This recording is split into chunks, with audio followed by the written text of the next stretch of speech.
Hello, my name is Douglas Wayne Schrank, and I was retired from the Marine Corps Reserve as a Chief Warrant Officer 4. I entered the service in 1981 until 2006 when I retired. Uh, Actually, 2007. Uh, I did one combat tour in Iraq in 2005 and 2006. I did deployments overseas for various exercises, including Battle Griffin in Norway. I did some uh, work for the roll-on, roll-off ships in Saipan and Guam area. Uh, I did a lot of stateside exercises. Not a remarkable career, just lots of different things. Had different special duties that I enjoyed doing. I live in Hamilton County, Texas. I live in a little community called Aleman. Uh, I was born there. I was out as a country boy. A we lived out in the rural area, and we actually employed the farming life. We lived it. We milked 4 cows. Grow throughout my life growing up. In my younger years and teenage years, so we never had a day off. We always farmed. We had several hundred acres of cropland. We had 15 or 20 cows, 100 sheep, 50 or 100 hogs, chickens, ducks, turkeys. We pretty much produced all of our own food. I call myself one of the last of the real country farm boys who experienced the full life without modern techniques. We had an old Farm All H tractor. We did all the work manually. I have 3 brothers, and I'm always very patriotic. When I thought about joining the service, I lived my life listening to my uncles who were World War II veterans. Actually, a lot of their memorabilia and stuff is behind me. One was a B-17 bomber pilot. One landed on Omaha Beach on D-Day, uh, and they were very influential in me becoming a patriot. And I always wanted to be in the Army at first until I got older. Then I just the Marines were tougher, and I just wanted to show that I could do it. And so I just felt as my obligation to my country and my family to go and do the best I could do, and I would join the Marines. And that's what I did in May of 1981. And so when I went to boot camp, I went in May of '82, and the most interesting thing was how a lot of the old veterans I grew up with that was in World War II. They said, "Well, when you join the service, you're going to see things you've never seen before." And that stuck in my head. In my very first day of boot camp, as we got off the yellow footprints and went into this area where the DI started yelling at us, somebody threw up on the floor. I thought that's kind of gross, but I thought, well, there it is. I've seen something I've never seen before. So there it was. But my boot camp itself became more interesting because we had a platoon in my series of the descendants of the Navajo code talkers. There was a complete platoon of nothing but the descendants. And so we went through my whole boot camp experience with the Navajo code talkers. And the code talkers, they had a lot of TV there. They had cameras. They documented the whole boot camp event. So we was right in the middle of all that. In fact, I even saw my boot camp graduation. It was on Good Morning America. It was also on that TV show called Real People, and I saw myself on a frame on the Real People broadcast when it was replayed at home. But in boot camp, nothing remarkable. Regular boot camp, like everybody experiences. We did the field training, we did mess duty, we had all of our regular events and stuff that we did. I'm trying to think of anything else. There was a lot of events that were unique. I'm trying to think. There was a couple of events that happened that was interesting. My buddy I went to boot camp with was never shot a rifle in his life, and I went in on the buddy program with him, and he was a high shooter at the rifle range. And But after boot camp, I had gone in, when I joined the Marines, first of all, I was at the recruiting office, and the gunnery sergeant that was recruiter had signed me up, and so my mother went with me on one of my visits, and this gunnery sergeant's name was Meecock, and my mom was with me, and she said, well, I'm kin to Meecock. So it just so happened that this was my mom's cousin. That's that second cousin that was from her side of the family, and all of a sudden I was related to him, and so I had indicated. He said, "What do you want?" You said, "I passed my ASVAB with a very high score." I said, "You can take any MOS you want. You're qualified to do anything." So he said, "What do you want to do?" So I looked at his wall, the recruiting poster, and I saw Marine and dress blues, and I said, "I want to do that." He goes, "Oh, well, you have to go to the infantry to do that. That's special duty. That's embassy duty, or it's barracks duty, or something like that." So I said, "That's great. I'll go infantry." So after boot camp, I went to the infantry training school. Of course, even during boot camp and during the infantry training school, I was questioning my decision of going to the infantry. Like, wow, so I could have done anything else but this. It was a little bit different from what I expected. It's not like the movies. It's a little bit more intense. And but while I was in infantry training school, the our troop handlers came in one day and said there's going to be an interview to go to barracks duty from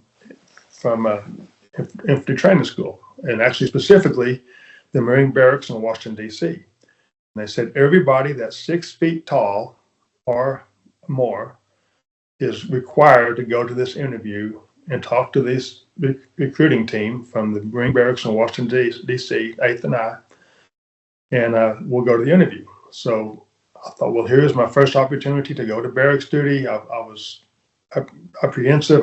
There was hundreds and hundreds of Marines standing in line for this interview from the infantry training school from the different companies that was in training at that time. And I waited in my line. We stood out there all day. Finally, I got inside, and there was a lieutenant interviewing us. And he asked him the basic questions. Have you ever done drugs? You ever got a speeding ticket? Have you been in trouble with the law? Because I said, no, I haven't. I had never done anything like that. So then he just said, well, where are you from, Marine? And I said, Hamilton, Texas, sir. And I kind of said it like with a boot camp voice, elevated, raised my voice. And the captain, who was in the next room, who made the decisions, heard me. He goes, hey, what did that Marine say? Get him in here. So the lieutenant sent me in there to see the captain. I went and reported to the captain. He goes, where did you say you were from, Marine? And I said, Hamilton, Texas, sir. He goes, well, I'm from Temple, Texas. I said, do you want to go to Washington, D.C.? And I said, yes, sir. He asked me the same questions the lieutenant asked me, and then said, okay, get out of here. Well, he didn't say I was going or not going, but when the orders came out a couple of weeks later, my name was on the list to go to 8th and I. So I got sent to the Marine barracks in 8th and I. I was assigned to the B Company 2nd Platoon, and I was trained in the ceremonial drill to do the evening parades, all the ceremonial drills at the Pentagon. At the same time, I put in a clearance for the White House and had to list local people as references and so forth and so on. And bid my time. I did a complete parade season, marching in 2nd Platoon in B Company again. And then because of, I was a little bit stronger, I guess, than most of them, heavier built. And the company commander decided to put me in the body bearer section. Well, actually, before the body bearer section, I was getting that list, and somebody said, your name is on the John Lehman's desk for the White House clearance to get approved to go work at the White House. And I thought, well, that's cool. And I went that weekend with some mutual friends I knew from Texas. I went to church with them on Sundays, and I was reading a magazine article.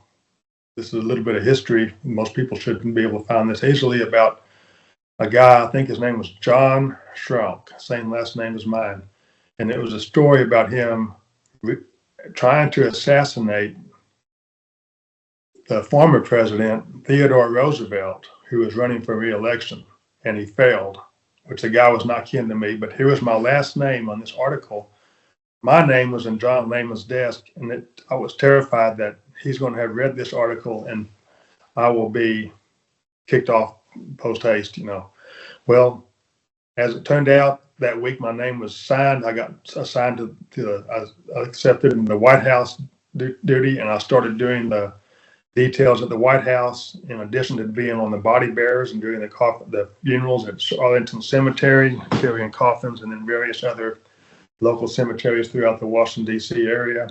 I still did the ceremonial parade marching on occasion, so I got taken out of that platoon, so I didn't do the full task of doing all those parades.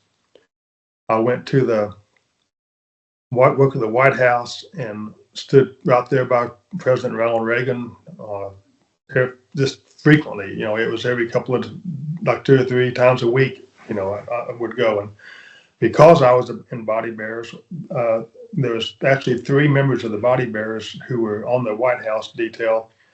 And because we had 15 people and we had 6-man teams, they always had this surplus of 3 Marines if there wasn't funerals. So between during funerals, if there wasn't a funeral, if there was a White House, I was always got picked to go to the White House. So I spent a lot of time standing on the steps of the White House instead of doing funerals, but I still did 70 or 80 funerals over the course of the time there.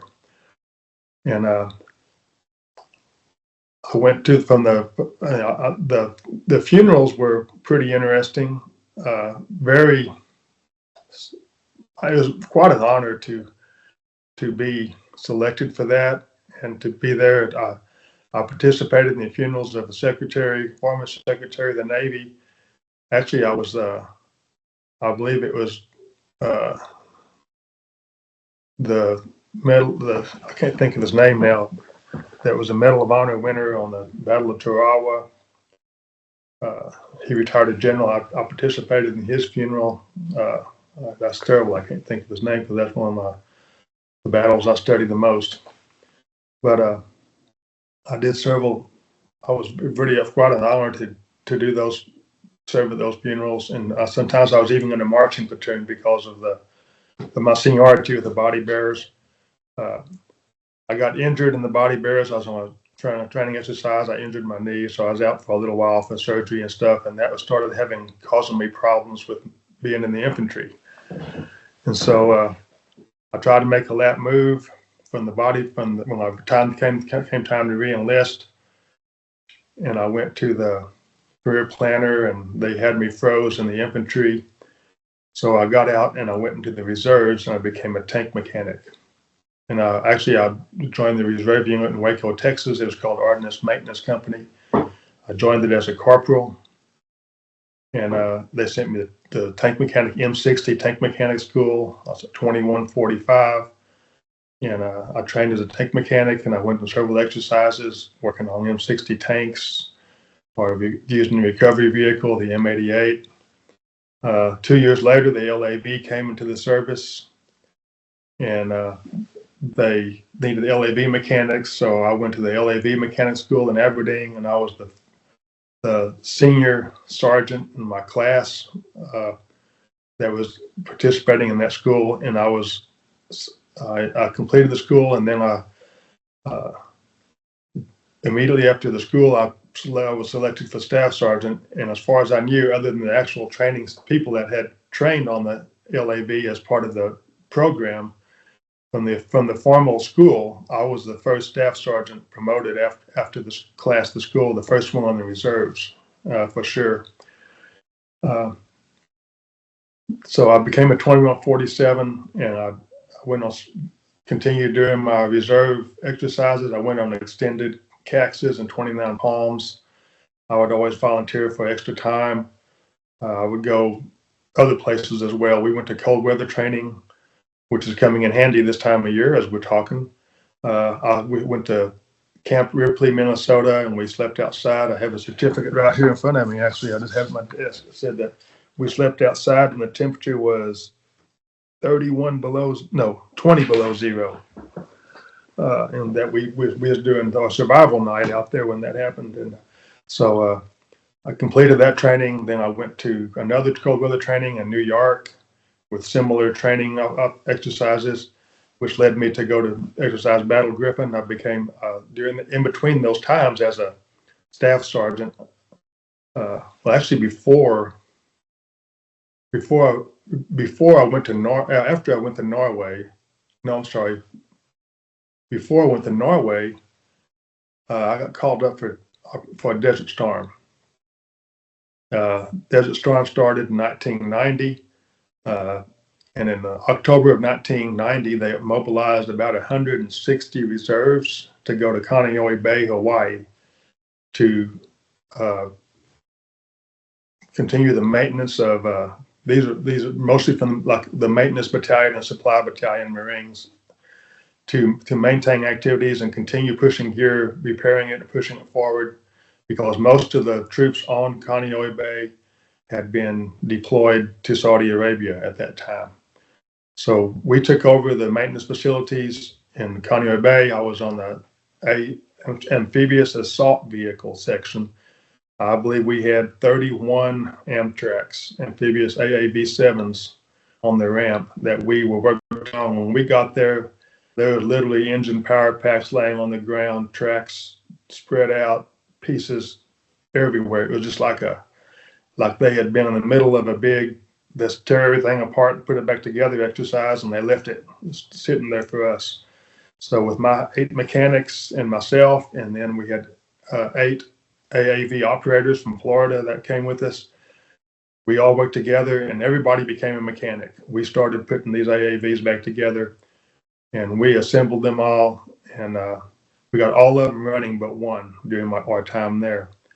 And while I was in Kaneohe Bay, one day my battalion commander or my company commander back in Waco had called my battalion commander in Kaneohe Bay and said he would like for me to consider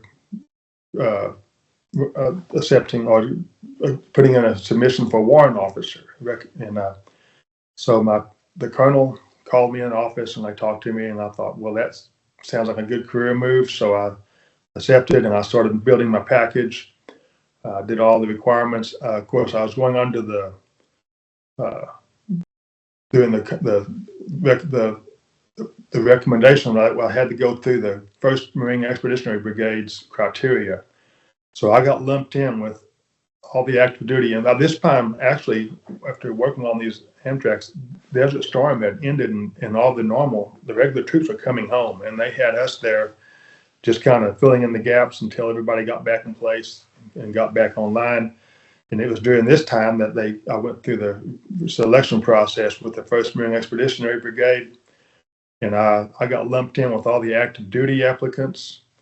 And they interviewed us and they told me that said out of the 15 or 20 people that had applied, they will forward only 5 applications to Headquarters Marine Corps for selection.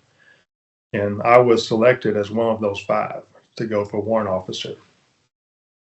I think the biggest, I interviewed with the chief of staff. I did not interview with the commanding general, who at that time was General Livingston, who was a Medal of Honor winner from the Vietnam War. And at that time, the last Medal of Honor winner serving on active duty in the Marine Corps. But I did not interview with him, but he did write me a letter of recommendation, which I still have. And it was quite an honor that he would do that for me. And of course, I'm sure he writing that letter probably for all 5 of us who were selected, that it probably has some bearing on selection. Of course, I'd like to think I have a lot to do with that myself. And I found out several months later that I got a letter from Headquarters Marine Corps that I was selected to warrant officer. So I'm going to go back after becoming a warrant officer. That's when I went back to cold weather training again in New York. Then I went to Battle Griffin and I became the responsible officer. And I had to go.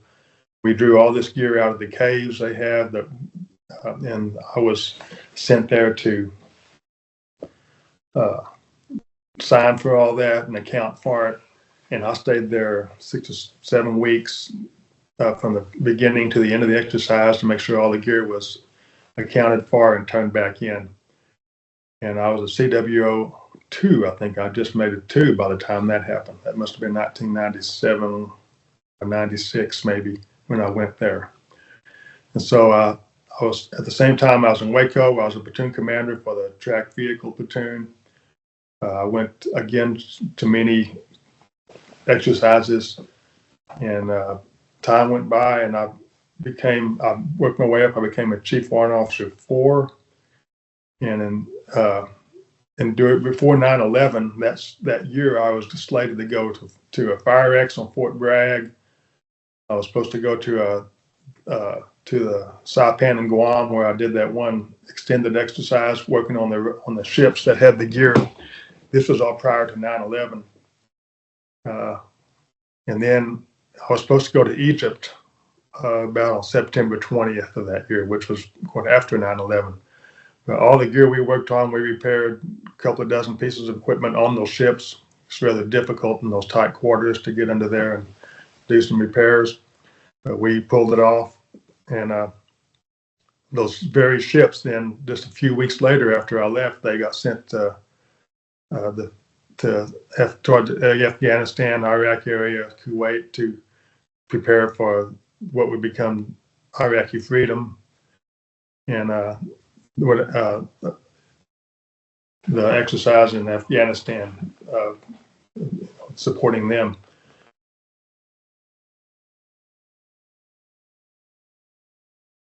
Well, on September 11th, I was actually off. I was actually home, and I was probably.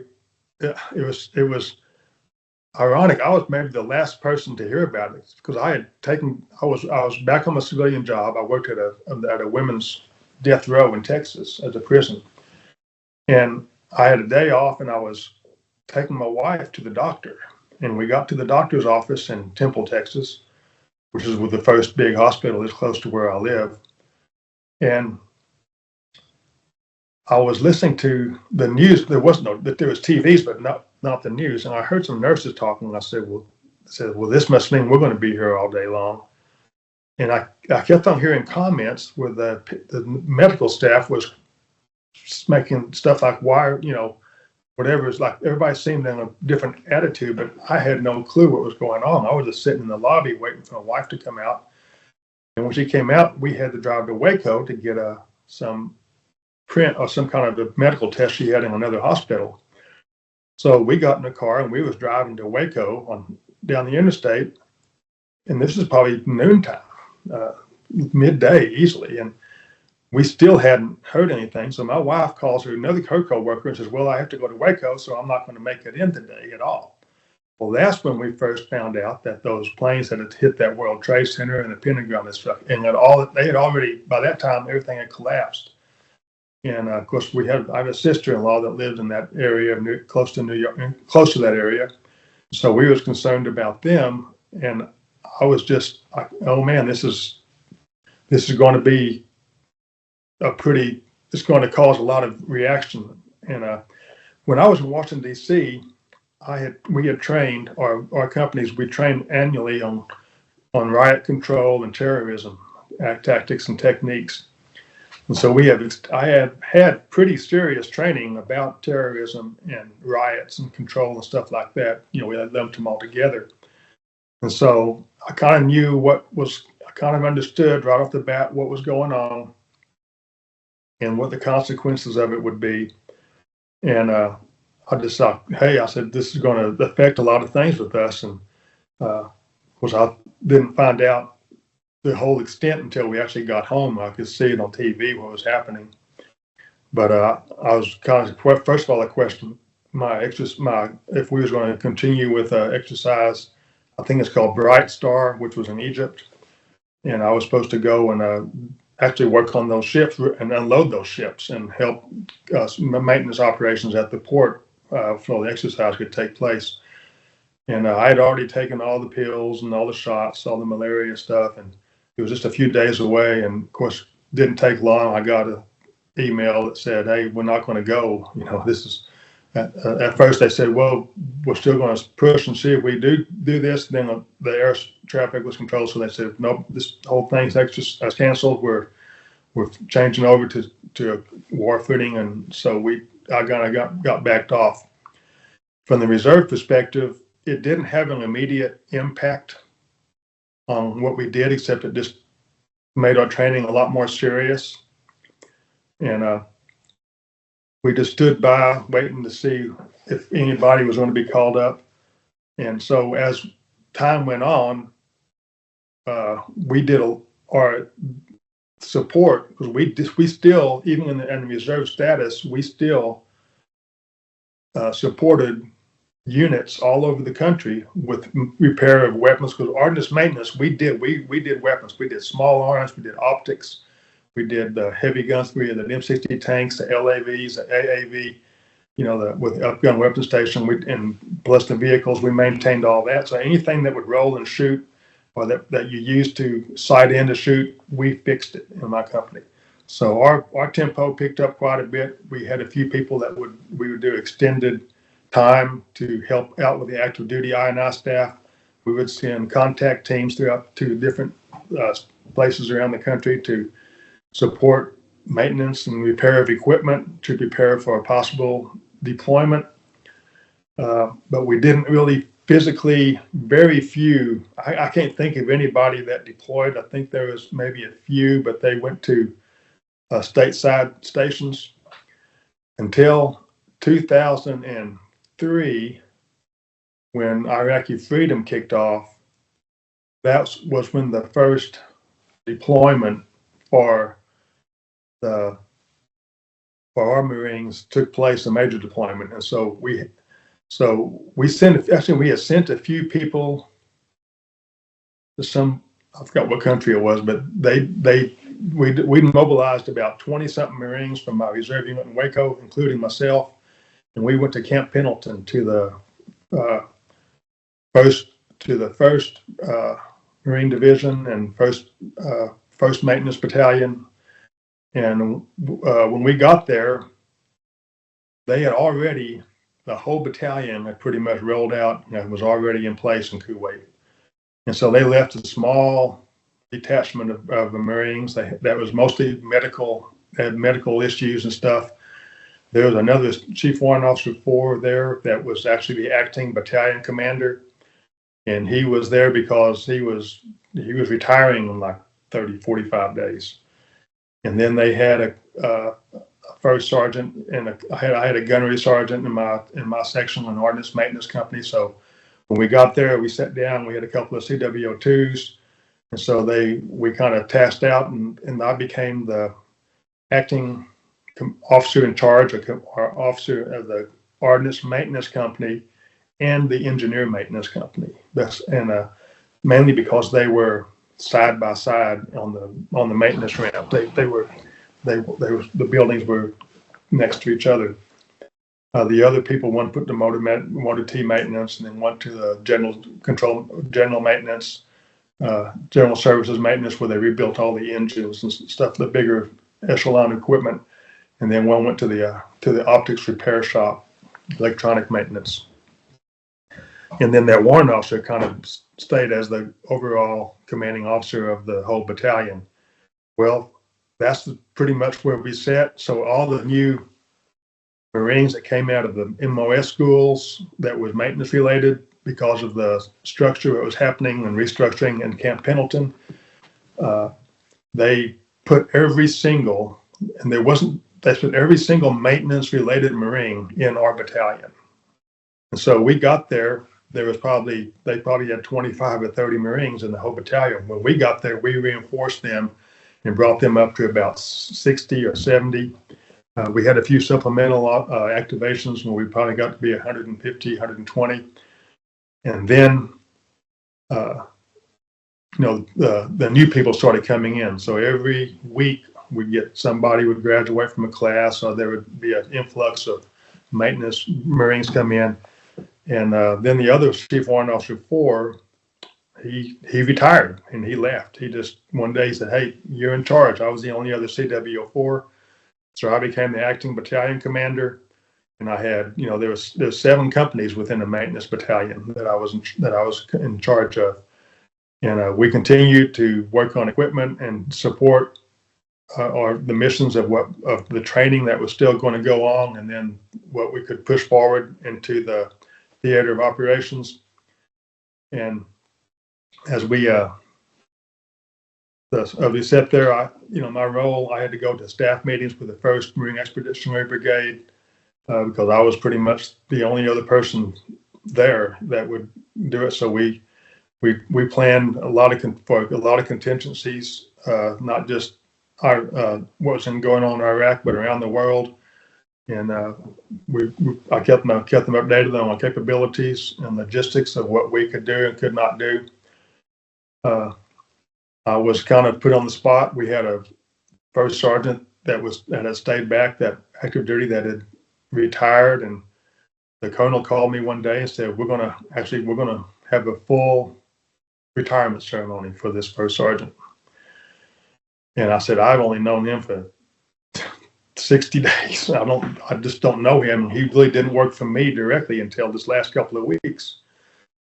And I had to go sit out there, and I had to give remarks and talk to him. And we had generals from everywhere show up at this thing. We had tents, and we had all the companies in formation. And it was pretty stressful to do that. But my commanding general, who I also knew, had told me, well, you did a good job. That's what he done that, and you did a good job for him. So I was kind of like, well, that's a relief. But by the time the first push into Iraq had ended and people actually started coming back, I had over 1,000 Marines in my battalion.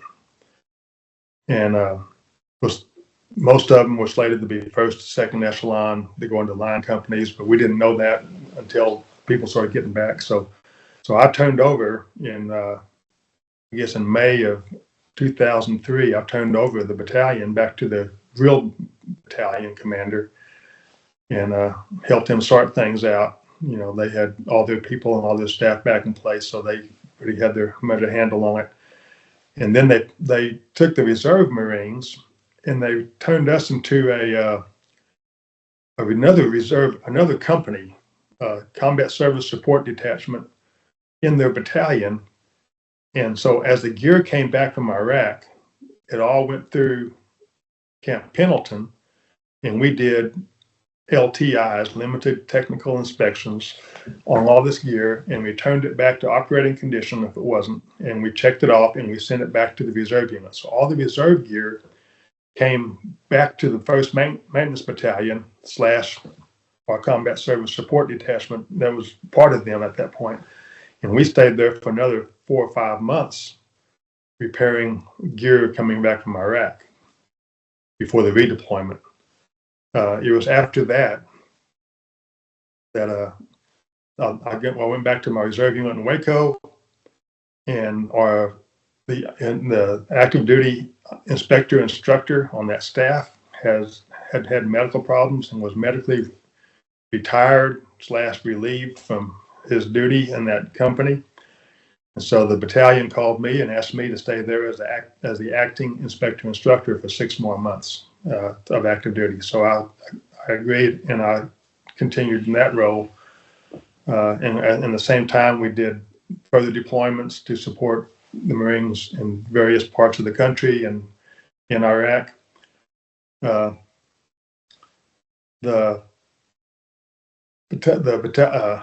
After I left that role, I went back to my normal. I was the executive officer by virtue of my seniority with the company. We had a major who was a commanding officer, and he did his time as a commanding officer, and they was going to select a new commanding officer for Ordnance Maintenance Company, and our battalion commander, who knew me from Camp Pendleton, called me and said, I want you to put in for this job as your company commander at Ordnance Maintenance Company in Waco. And so I interviewed, and she said, I want to interview everybody fairly and equally. I asked others to come do this too. And she actually selected me to be the commanding officer of our unit in Waco. So here I was, a Chief Warrant Officer 4, serving in the role of a commanding officer of a of a complete maintenance company. And I continued in that role for the next year until 2005.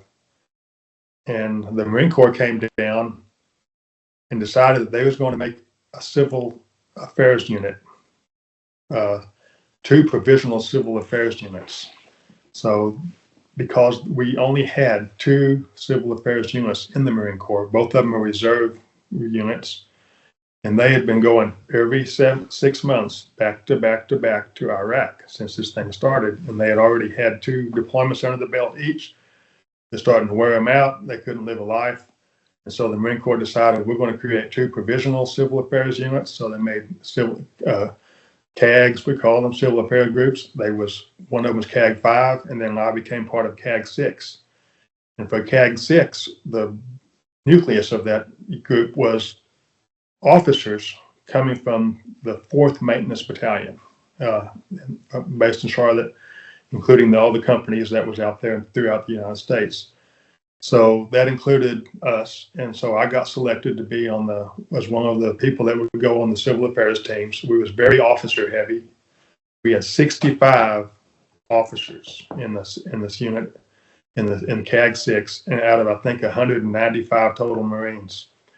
There was very heavy staff NCOs, and we had probably just less than half of the total Marines were E5 and below. Very high ranked, heavy. And I became I went through the training. We went through the pre-deployment training in Camp Lejeune, and then 29 Palms, as we all did. There was also quite a few large number of officers that came from other reserve parts of from the individual ready reserve. A few active duty ones joined us.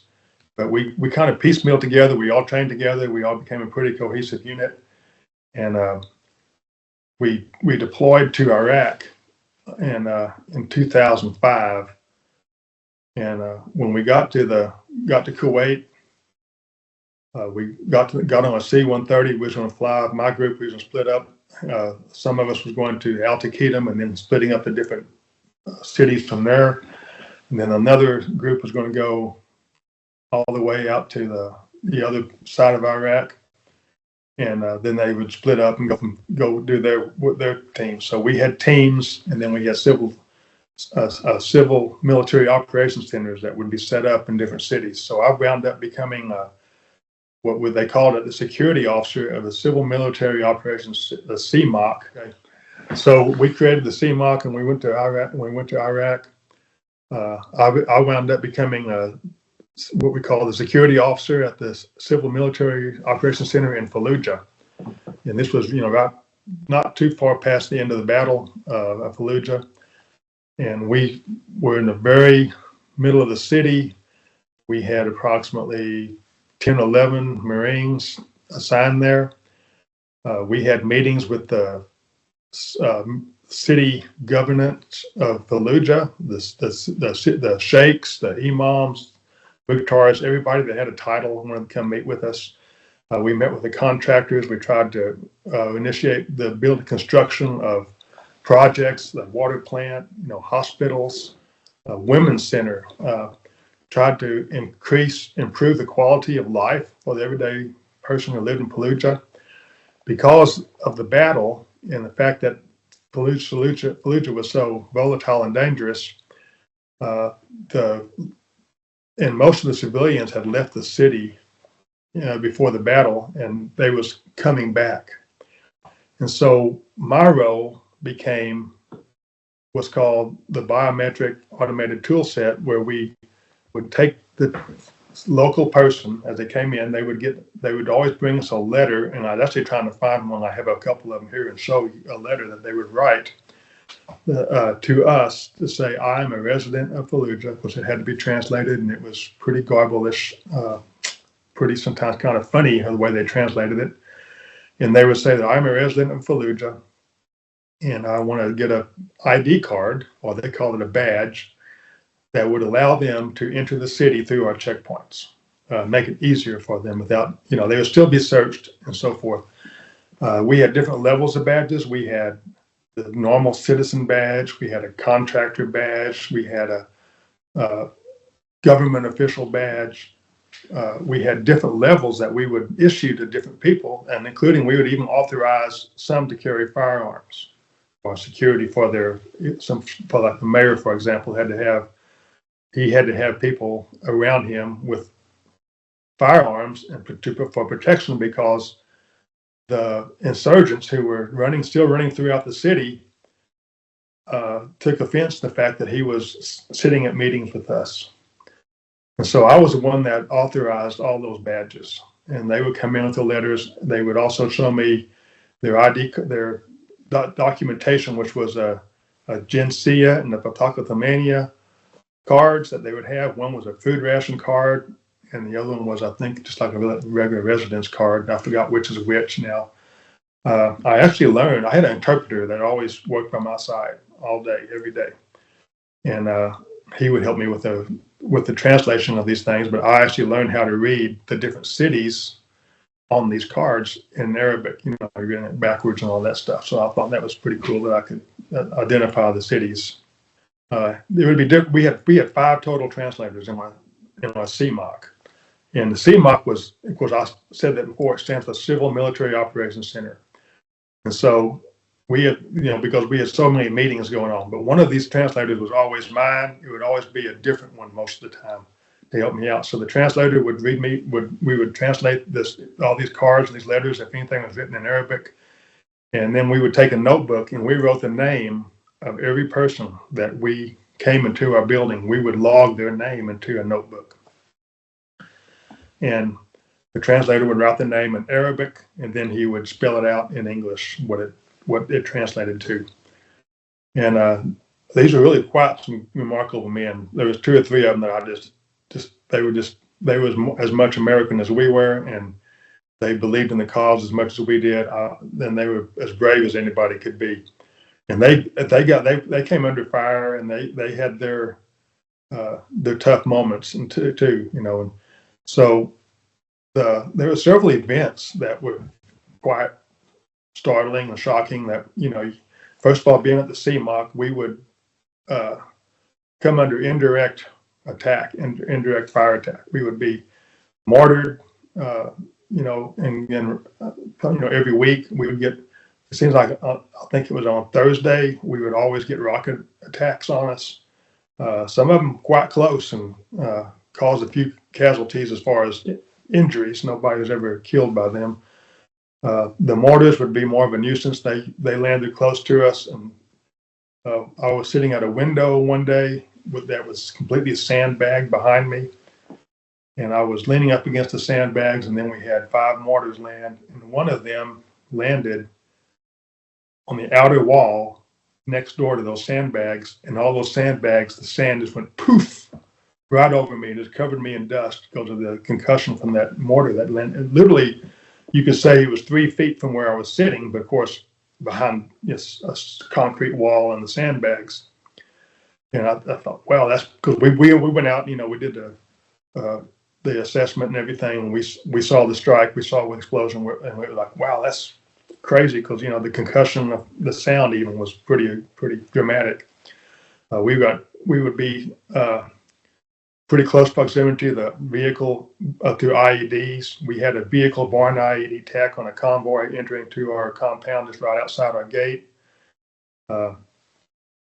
There was a Marine fatality inside one of those vehicles when that happened.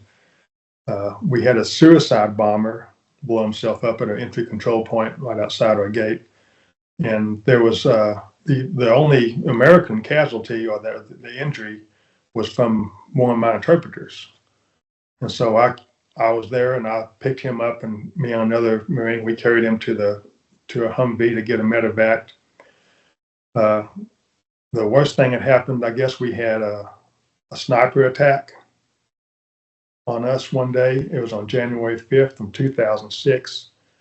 And one Marine, Corporal Clifton Trotter, was wounded. He got shot in the neck, and he actually survived, of all things. But the first Marine there to help assist him was named Ryan, Lance Corporal Ryan McCurdy. And he was deceased. He got shot and he was deceased. And that evening, the security detachment we had that was in our compound sent some patrols out looking to see, just doing their normal routine stuff. And one of their Marines, Corporal Albert Gettings, was shot, and he was also became deceased. So we had some tragic moments that were pretty devastating for the Marines, because we knew those guys. They lived amongst us, and it was shocking, and it set the different tone for a lot of the younger Marines. The reality of the situation. We had a pretty dramatic moments. We had one instance where there was a female in the city of Fallujah. We called her Sarah, and she was at that time claiming to be one of al-Zarqawi's girlfriends. Of course, al-Zarqawi was the initial leader of al-Qaeda in Iraq, and he was the big ringleader. And so she was kind of stirring the pot. She was making a lot of noise. She was instigating things against us.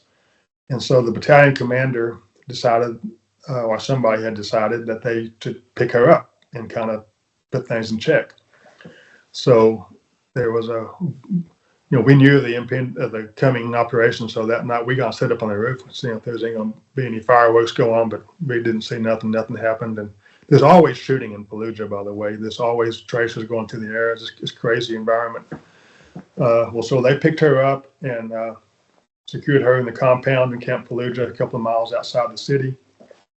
And the next morning we got up. It happened to be the holy day, so they don't come in. So we just sit there. We're kind of chilled out. We don't open our doors for nobody, and nothing happens. And we got a phone call from the people in Camp Fallujah, and apparently using the drones, they had said there is a very, very large group of people coming towards you in the CMOC.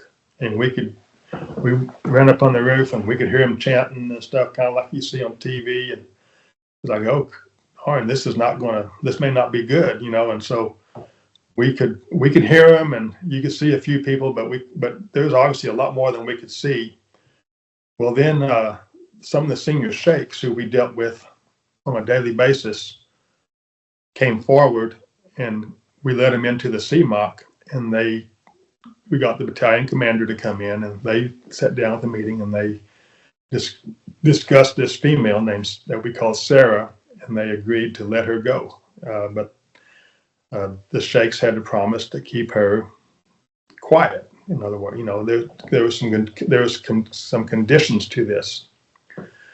And so that night, they brought Sarah in very unceremoniously. I didn't even see her that night, but they swapped. They took her back. Maybe it wasn't even an RPC market, but as the story went on, she kept on doing what she was doing. So they picked her up again, and we had another meeting. And this time they said, "Listen, we will take care of her." And they brought her to the CMOC that night. This is a couple of weeks later, and I saw her there. And the sheikhs came in. It was like 3 a.m, and they were supposed to come pick her up in a pickup and take her home. So we all stayed up for that, and that night, then all of a sudden, one of the sentries on a main post out by the ECP said, "Hey, we got about a dozen vehicles out here with machine guns full of people." They said like terrorists, what they described it as on the radio. Well, we figured that was probably them, but we didn't expect it to be a show of force when they did it. Well, the colonel looked at me and said, "Well, I was a security officer, so I'm the one who opened up and closed all the gates every day, and so I had the keys." So he said, "Go out there with your interpreter and go look and see who it is, and see if that's." We was expecting the mayor of the Fallujah, who actually was the tribal leader of the same tribe that Sarah was in, along with 2 other senior sheikhs that was involved. And so I went out there and I opened the gate and I stepped around the beam, the barrier, and there was all these pickups and machine guns, guys pointing rifles at us. because I'm not going to tell you what my interpreter said to me, but I felt the same way. And then the door opened and we recognized the mayor. And he comes out and goes, salam, you raise your hand, put your hand over, well, I guess it's this hand. Well, anyway, you raise your hand, it's been so long. You go, salam, and he came and did all the greetings, and the other sheikhs got out of the other two vehicles behind him, and we escorted them in. They had another long meeting. We let one vehicle come in without anybody in it, no weapons, and we let Sarah go with them. And that's the last time I saw Sarah. And so the next morning, the mayor came into the CMOC with a meeting. And I had the same interpreter with me that morning as I had throughout that night. And I just looked, I saw the mayor, and I just kind of said to my interpreter, I said, I wonder what happened to Sarah. And the mayor, who could speak some English, he looked up at me, and then my interpreter at the same time said something in Arabic to the mayor. And the mayor looked at me and said, we killed her. And that's what he told me. And the interpreter looked at me and he said, and they said something in Arabic again. And he looked at me and said, sir, they took her out in the desert and killed her. She was an embarrassment to the family. That's the story as I remember them saying it. Now, I know some other people, we had a recent reunion with 6 CAG people. And there are some other people who claim they know about the story who weren't there. And they said, no, they didn't do that. So they just took her to Syria or something and got rid of her. But regardless, she never showed up again. She was gone. I never saw her again. And that was kind of an interesting moment for what happened in Iraq. Another very interesting moment, and I'm somewhat kind of proud of this in a way, indirectly, because it had an impact on the outcome of what was going on at that time. So on a daily basis, we would open our gates and we would have the local people come in. Obviously, as I told you, they would bring letters that would say, this is a resident of Fallujah, and we give them a badge, or this guy, I am a contractor, and I would validate that with somebody that I would shake that would be in the know. And of course, there was a lot of buddy system. But they would give these people, I would give them people passes based on the information and intel that I could collect from what I had available. And we would go through from 100 to 200 people a day, depending on if our computer froze up or something, So every one of them, I would ask these basic questions, and then I would do a few basic questions for an interview. Frequently, they would come to me and say, oh, sir, I must tell you something. There is something you need to know. And I'll say, okay, what do you got? And he goes, I can't talk, So I said, well, let's come back here. So I go to a little room we had, and he would tell me, oh, I know where all the weapons of mass destruction went. Well, I've heard that 50 times already, 100 times. And the weapons, they said, my brother was on the truck, he drove a truck. Or they say, I saw them drive the trucks. Or I know somebody who worked at the factory who did this, and they loaded them, and they all went. And they pretty much sold the same story. Of course, the validating it by us was another issue, And so one day I would write on a piece of paper and that person's name and all the information that my Marines in the back who did the computers, all the information they would need for those ID cards. And one day the Marine came up to me and said, sir, you have to come back here. You got a problem. And so I went back there, and they said, and the Marines were sitting there, because they also had an interpreter back there too, because they still had to ask questions sometimes. And so the Marine told me that, well, this guy says he's not supposed to have a citizen badge, he's supposed to have a contractor badge. And of course, it was an ID card, of course, because a contractor badge allowed them to go through a checkpoint without being searched. And it would allow them more free access throughout the city. And the guy was not very happy. I don't know names or anything. He was very irritated. And as we talked to him, he got angrier and angrier and angrier. And I would say today, and I've said it 100 times, if I could look at somebody's eyes and see what death looked like. This guy looked at me like he wanted to kill me. There was something about that feeling, and everybody in our room was uneasy. And I had a female interpreter back there, which actually I thought was pretty cool at that thing, considering this guy was trying to throw his weight around and said he was important. So I looked at his letter, and I looked at it, and I got my intel guy. We had a representative from headquarters in there with intel stuff, and he started looking them up, and he goes, nope, this guy's nowhere on our list. We don't have anything. So we did all the stuff, and I said, listen, I said, I want to give you a regular badge, just like I told you to begin with. And he goes, well, he didn't say it in English. I'm saying this. He goes, well, I'm leaving. And he got up, and I said, no, you're not. You're sitting right there. And the colonel came in. I guess somebody else had told him there's something going on in there. And the colonel said, well, kick him out. And I said, no, I don't want to kick him out. I want to give him an ID card. And so on that day, we gave him an ID card almost forcefully. He wasn't a very happy camper. And he left, and we all knew it. Something wasn't right with this guy. And my interpreter, she kind of dressed him down a little bit, the female that I said, I said, you tell him this, whatever it was I told him to say. And she's like, no. Well, she just jumped all over him, and he was not a happy camper. And so he left, and we kind of forgot about it. And it's about a week or two later, I got a phone call from headquarters, and they said, hey, what are you doing over there in that CMOC? I said, well, what do you want to do? You've given ID cards to the number one, to the biggest IED maker in all of Al-Anbar. This guy's fingerprints are on everything that we pick up. This guy is the man. And you gave him an ID card. And this major on the other line was kind of chewing me out. I was really I was at a loss for words for a little bit. And I told him, first of all, he told me his name, so I looked him up. Then I told him, yeah, I remember he came in, he wanted the contractor badge. I wouldn't give it to him, and everybody told me to get rid of him, don't give him a badge at all, blah, blah, blah. I insisted. I said, no, you're in here, you're going to get an ID card. We had a reason for that. Those ID cards helped us identify people, okay? And that was just kind of what we did. That was the lower level thing, but that was important to us. I wasn't thinking of that when I gave him the ID card. I was just saying, something just told me, give him the ID card. Well, the major, as he was chewing me out, I kind of said that to him. I said, well, sir, don't you think this kind of helps us out? Because now we know who he is.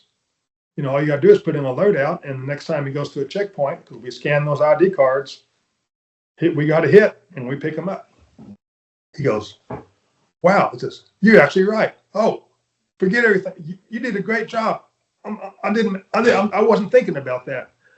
And so as things turned out, we picked him up the next day. He came through a checkpoint, bam, scanned the ID card, Marines grabbed him, we got him. And that, in my mind, seemed to be a turning point, because it seemed like the IED attacks and the bombs started, they were much less from that time on, to the extent that they sent me out of that CMOC to go to Ramadi, because there was not much going on there anymore. I think it changed the scope. I think that indirectly I had a lot of impact on saving some Marines' lives. I was never recognized, or nobody cares about it, but I'm telling my story now. But I felt like I did something that's noteworthy to save lives of some people that are here today that don't even know they could have been a victim, or even myself. You never knew who the IEDs will hit. But that was one of my prouder moments after I got back from my deployment. There was a lot of other incidents. One day we was walking out surveying a new ECP out in front of a building, and we were sprayed by a whole magazine of rounds from a building off to the side. And me and a sergeant were out there, and these bullets were hitting in that sand berm all around us. And it was over with before we knew what happened. And the Marines behind us ran up and go, y'all okay? Y'all okay? And we're like, yeah, we're fine. But they saw all the impacts on the wall, and and we didn't have time to really react because it was just a automatic burst of rounds that just sprayed in our direction from a distance, and luckily nothing hit us. But we got on the day of the suicide bomber, we was doing a police recruiting that day. So we had opened the CMOC doors, and we had announced to the city that we was going to recruit for police officers for the city of Fallujah. And we got there, and we had some teams from Camp Fallujah come out to assist us, people who was given the actual, doing the test, giving them a test. And the saddest part was, I'm going to say 2,000, 3,000, 4,000 young men showed up, maybe more. The street was full. It was full. But looking at when we got to the ECP and looked down the street, it was just a mob. I mean, they wasn't unruly. It was noisy. There was a lot of stuff going on. But the sheikhs that were working with us had already submitted a list of names of who these people were going to be that get selected. And we didn't take anybody else but them. And we would have the people, they kind of work their way up to the front. And I don't guess they ever caught on. We would be calling names out and saying, Abdul, Absalam, Somini, whatever. Come up here, and he goes inside and takes the test, the others. And so about the time we was going to close up, I was like, well, this is the last group. So I was going to turn around and I was going to walk in the building. And a guy came running up to the interpreter, and I had two of the young Marines beside the interpreter, and he starts screaming, whatever he's saying. And he has his hand on a trigger, and he blows himself up. And the people behind him just mowed down. I mean, the people still standing, the Iraqis. My interpreter went down, my two Marines. They was in shock, as was everybody else. The part that was good for us was when after that all was said and done, was that the suicide vest he wore, only half detonated. Only half of it went off, and that was the side facing away from us. So the blast went out towards his own people, and we were spared. But our interpreter did have some. He got hit in the gut by something, and it wasn't really a physical wound that you could see so much as an internal. Something hit him in the flak jacket, and really put him in severe pain. But that was quite a wake up call to see that happen in front of you, and you just can't grasp what's going through people's minds. So anyway, in Fallujah, I told you about my Marines got shot by a sniper that was out at the ECP, in the almost exact same place where the suicide bomber was. The suicide bomber was on December 26th, 2005. And then in about the end of January, they sent me to Ramadi. And then the idea was in Ramadi that we had a governmental CMOC in the they call it the government center, which is further in the middle of Ramadi. And they wanted to set up a more local one, like what we ran in Fallujah. So they took me and a corporal, a sergeant, and a major. And they tasked us going to the building they was using for the JCC, and which had 5 Army guys in it. And it was kind of lodged between 2 outposts. I think it was Blue Diamond, and then the Snake Pit was on either side of it. But us ourselves, we didn't have any other security except what they could see over us. They could watch us from their outpost. We didn't have any security Marines attached to us, but we were kind of wedged in the middle. The city circle in Ramadi was right across from us. So we had lots of people around us, but just not within our own compound. And we got furniture in the buildings and some chairs, and we tried to put the word out that we was going to have meetings. But Ramadi was a different ball game at that time from Fallujah. Nobody would go anywhere to meet with Americans. They just wouldn't do it. We had some people that we contracted to paint the curbs They would paint the curbs so that would be a deterrent to using them as disguising them for IEDs and whatever. And so those people would live in our building. They would live in the room right next to me, which is kind of unnerving because these were locals, and you don't know who their allegiance is to for real, but they would come in and cook breakfast right in the hallway, right in front of my door. They would have a big old pan and light a fire under there and cook, and they cooked wherever they were, those people. And I don't think they ever took a bath. There was pretty nasty bathrooms there, and our hygiene in Ramadi was a lot different from Fallujah. The water was just nasty, what we used to shower with. I mean, when I say nasty, it smelled bad and it looked bad. And sometimes we didn't have a choice. It was always beneficial to rinse off with a bottle of water if you could. So we was in Ramadi till the end of my tour, but one notable day was got up in the morning and we was just sitting there thinking about things, and a lot of shooting going on out there close by. So one of the Army sergeants that was there, that was this radio watched what he was normally. He just went outside and he looked and he goes, came back in there. He said, "Hey, you guys, we better get outside." Said they're attacking the ECP right next to us, where the bridge was. We was right on the Euphrates River. And I said, it's quite a fight going on because we could tell that by this noise. So we went out up on the wall, and there was like this used to be an old Republican Guards commandship building of some sort, and the reinforcing around it was awesome for us, because there was hard concrete walls. We went out there and got on the wall, and we looked over there towards ECP and looked where the firing was coming from, and lo and behold, we could see all these guys running behind the buildings. They didn't consider us as being in their scheme of things. They was looking at the ECP. They was hiding from the ECP, but who had in plain view of us. So we did what Marines do, and we let them know we was there. And that pretty much stopped the attack on the ECP, but it started the attack on us. And we sat there for the next hour and a half with helicopter support. And of course, the ECP, there was a lot of people then, some Marines from the snake pit that was right next to us. They joined in. And of course, there was a little bitty canal between us, so there wasn't no danger of them, I'm not saying no danger. Of course, here we are getting shot at. But there was, we was kind of in a protected spot until they decided to quit. And eventually that's what they did.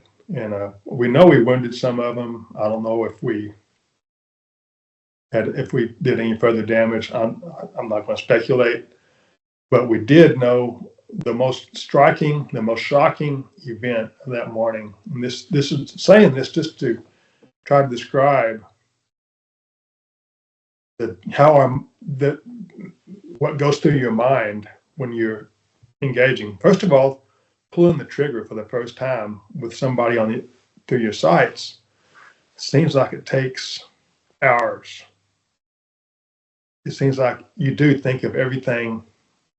I mean, you say, this is going to change my life. And I didn't think your brain could work that fast. It seems like I was thinking of my upbringing, going to church, country boy, being this,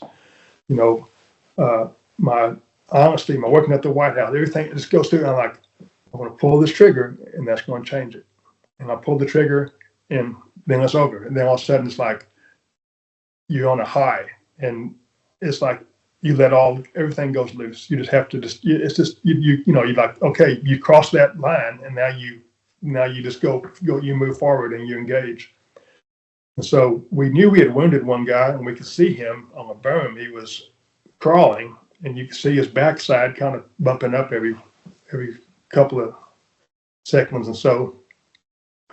And we was kind of watching him to see where he was going. Nobody was shooting at him, and we didn't really intend to shoot at him, not knowing his condition.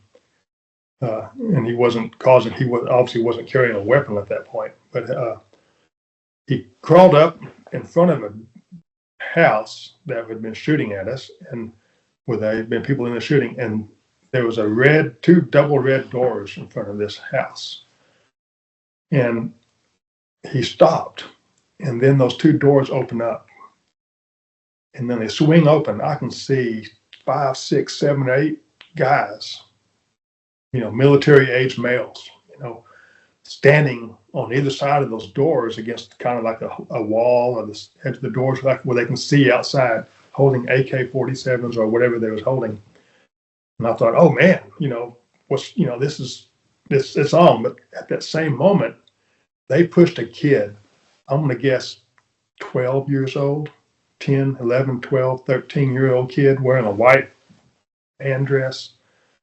They grabbed him and pushed him out right in the middle of those doors. And he just stood there like he's standing at attention with his arms down, just looking at our direction. And it's just like everything stops. What in the world did they just do? And you can't comprehend the feeling that goes through your mind, the thoughts that, how do you grasp with this?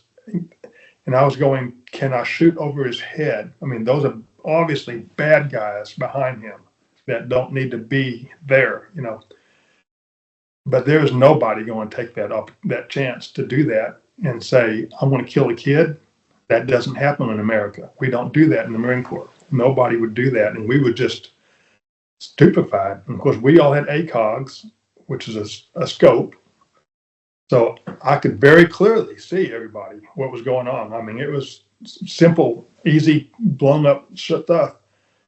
And he stood there, and this guy that was been crawling, he crawled up a gimpy leg, apparently. And he got close beside that kid, and two of those men behind there reached out behind the kid and grabbed him by his shoulders and pulled him in. Then they kind of partially closed the doors, and the kid back up through the doors. And you just like, that's just, we can't, you can't comprehend people that do that, and that, I think that was pretty much about the end of the fight. I don't think anybody else shot back at us, and I don't think we shot back at them beyond that. So that's one of the events that happened in Iraq. And I have a lot of stories that happened to me throughout my career that were just kind of funny sometimes, but that was probably one of the most dramatic things that happened. I don't know if I should go into further detail and just rehash and go back and talk about one or two events that I thought was kind of hilarious that happened to us. We were leery and suspicious when we first got there. We didn't know what we was going to be up against. None of us had. No, I don't think a single one of us had a previous deployment to Iraq. So we learned not to trust them, but we also learned that you have to trust them and depend on them to do what they say. And we found out that a lot of them were trustworthy. And being in the situation I was, because I didn't just go to the meetings, I talked to the individuals. And a lot of them would come to me and tell me things that they said, we are glad you're here. And for example, one day the governor of Al Anbar was going to come to Fallujah to have a meeting with some of the Fallujah sheikhs. He's in Ramadi at the government center. Governor, I think we called him Mahmoud, was his name at the time. And he was coming, and we, the JCC is the Joint Communications Center. They kind of represent the Iraqi police, the fire department, all the public services. They kind of coordinate that with us and whatever is there in Iraq. And it works part-time, most time probably ineffective, but sometimes things happen. And there's also a call line there for tip, like a tip line. So on this particular day, the JCC got a phone call from a man who lived in Fallujah. And he said, there are some very bad men coming in front of my street, and they are setting up an ambush for somebody, which was going to be the governor, as it turned out. And that kind of startled us. You just don't hear that kind of stuff every single day, that somebody snitches on their own people. And so we sent we sent a QRF over there. We didn't, not in the CMOC. We had a different companies from the, we had Fox 26. I forgot this. We had some, maybe the 4th Marines had a battalion there. Somebody did. I forgot who the battalions were. I know that the 6th Marines were there for quite a bit of our time. I think even actually part of the 8th Marines were for a while. But they sent a QRF over to that area, and bam, they picked these guys up. Well, but the moral of my story is the man that called us in, he said, we go, why did you call in? He goes, because my kids are playing in the street. And that just puts the human aspect. They are as human as we are. So when you relate their humanness with ours, it's the same thing. When I ask them, what do you want in Iraq or in Fallujah? They say, we want security and peace. And I said, he said, and I said, why do you support us? He said, because this is the local people, not the insurgents, of course. The local people say, because y'all give us that. You are setting us into a better position to give us an opportunity to go live our lives like we want to live without being forced. When the local people, the mayor of Fallujah, Mayor Dari, when he was the one that told me about Sarah, he's a man, and I talked to him quite frequently, but one morning, we got a phone call. They said that Mayor Dari killed a man in front of his house. And of course, the story was this man tried to assassinate him, and Mayor Dari always was armed. Mayor Dari shot the man dead on his front porch. Apparently, is what happened. And matter of fact, he told me that same day I was really surprised because we didn't expect he would be in that day. But he came in and he saw him, and I was talking to him. He goes, "Well, I had to kill a man this morning. Just like I'm talking to you, I killed a man this morning. And it's kind of crazy." And so the locals were very committed to us, the ones that was working with us, and their lives were on the line every single day, and they knew it. We had a Sheikh Kamal that wore a turban, and he was a very, very respected. He was a sheikh and an imam. He was, I think, the senior cleric in the city, and he was sitting at meetings with us every day. He would walk in. He was probably as big of a man in Iraq as you would see, big, bulky guy. He would walk in and go, "Salam," and they're like, everybody would come up there and hug him and kiss him and stuff. And he was a very important man. And one morning, all the mosques were screaming and everything, and our interpreters come in there quick to this command center and said, Sheikh Kamal's been assassinated. And that was a big blow. That kind of set people back. Every time that a government official was killed, there would be some fear in local people. And as far as they kept up with what was going on, they would tell me frequently, because, I said, what I would do, I would bring the people in, I would do the initial interview, and then I would, ask my basic questions, and then I would start trying to engage them in conversation. Like, and they would engage me. A lot of them wanted to know about us, United States. Like, what do you do? And they said, why do you let your politicians kill you? And I heard that phrase different ways, and different people throughout the whole time I was there. And I'm assuming because they had some kind of trust that I was just trying to be a casual conversationalist with them, trying to, putting the human perspective into this. And I got questions like that, and they said, you let them talk bad about you, and all that does is it sends the terrorists, or they actually called them foreigners, not terrorists, but their word was foreigners. Said the foreigners will try to kill you because the politicians don't stand behind you. And I'm like, well, I wasn't getting political with my stuff. I try to stay away from it, but they was bringing these up, and they said, we hear it on Al Jazeera, we hear it on this, and hear it on that. that so and so said this, so and so said that, and then we get it. Then there's more. There's more attacks. When you don't hear that on the news, it seems like people kind of like get in this regular routine.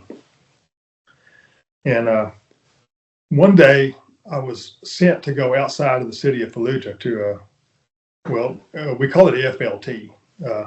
It was just a small complex of buildings where we did the same thing I was doing in Fallujah, only outside the city. So the whole concept was that we was going to open that up. So the command said we want to bring business people from other cities into Fallujah.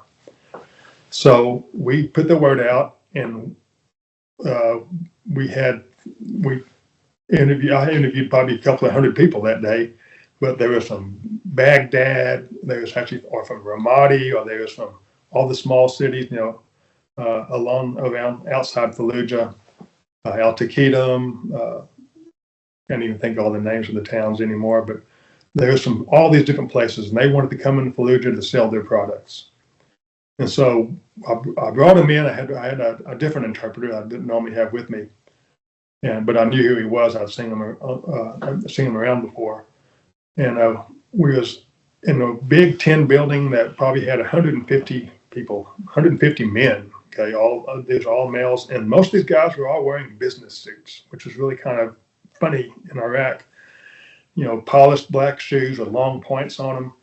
And then the business suit, almost all of them were black, maybe a gray one mixed in somewhere.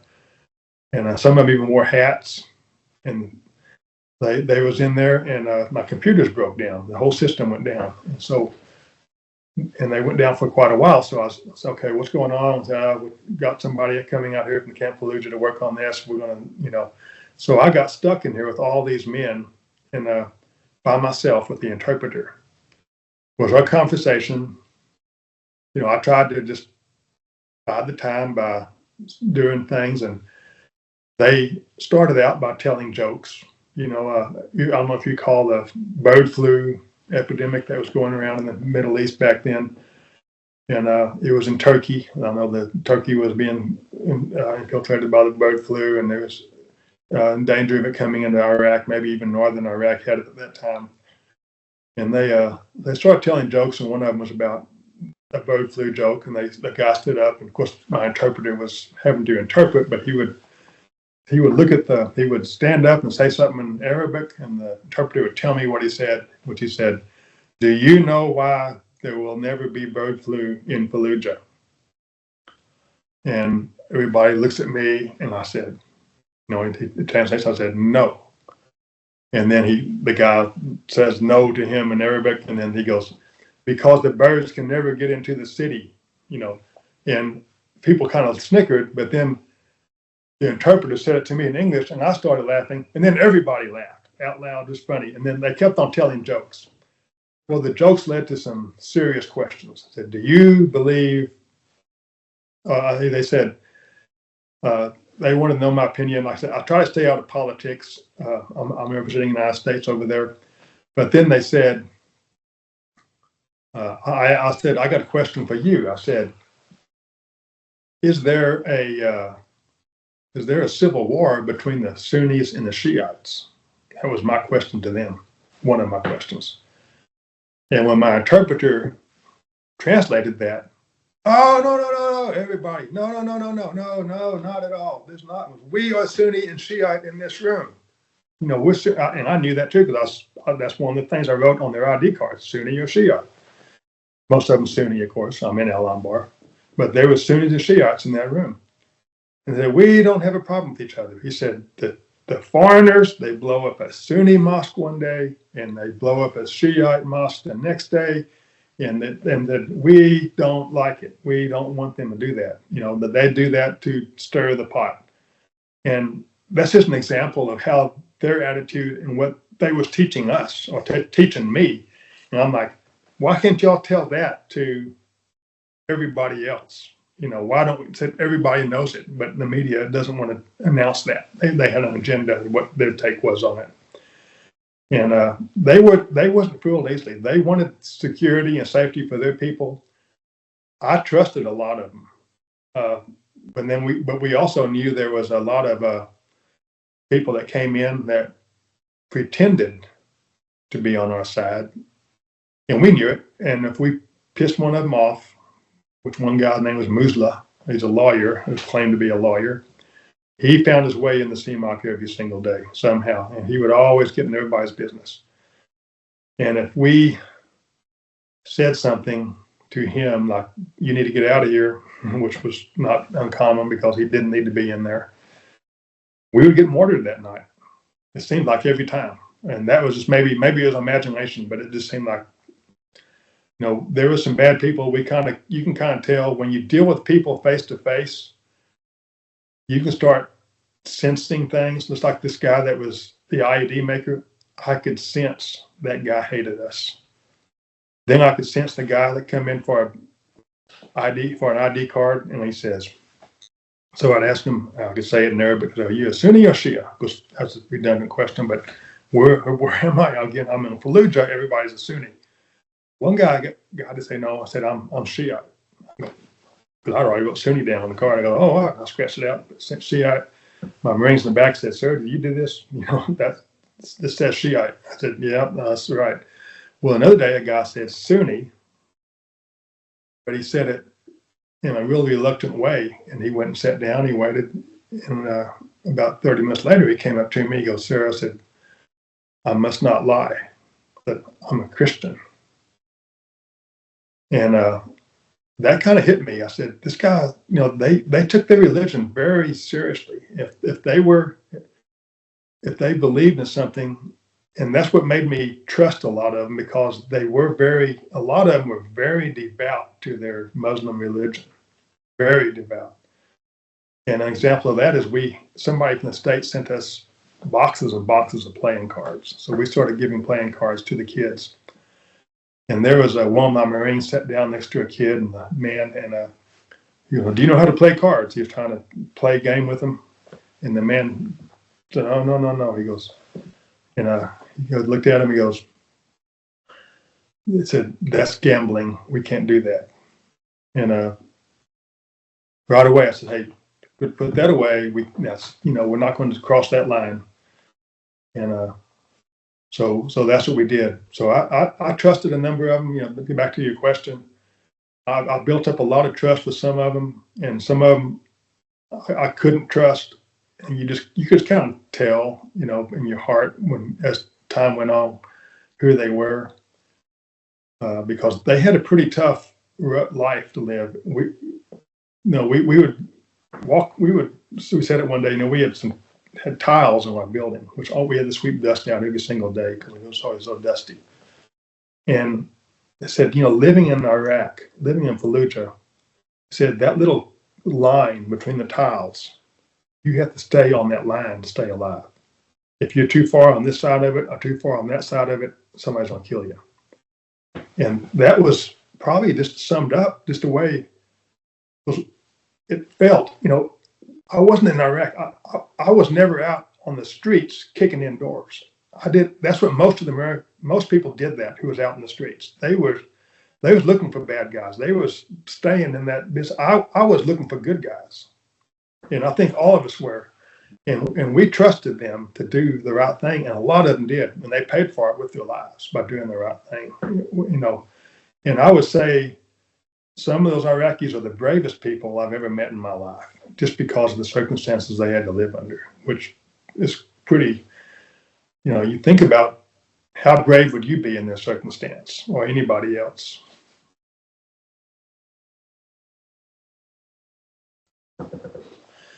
So when I was in Ramadi, that's what, my tour ended while I was in Ramadi. And so we was going to get relieved in place and ripped out. And that was kind of a interesting story in its way, because we was in this little, they call it the JCC/CMOC, where we were in the middle of nowhere. And there's nobody. We had an ECP, but we had a cable in front of it with 2 Iraqi policemen. And most Iraqi policemen we really did not trust. So we didn't have security. We just had people watching us, so anybody could have drove into our compound and just done what they wanted. I slept in Ramadi with my M16 locked and loaded on my chest every single night, because bullets were hitting the walls. there was always something always happening. It was a crazy place. So when it was time to leave and get ripped out and leave Iraq, we was communicating with our command, and they said, we're going to send somebody to get you. Well, they didn't do it for a day or two, and we're going to go back to the big Camp Ramadi, which is where where the thousands of Marines and soldiers were living.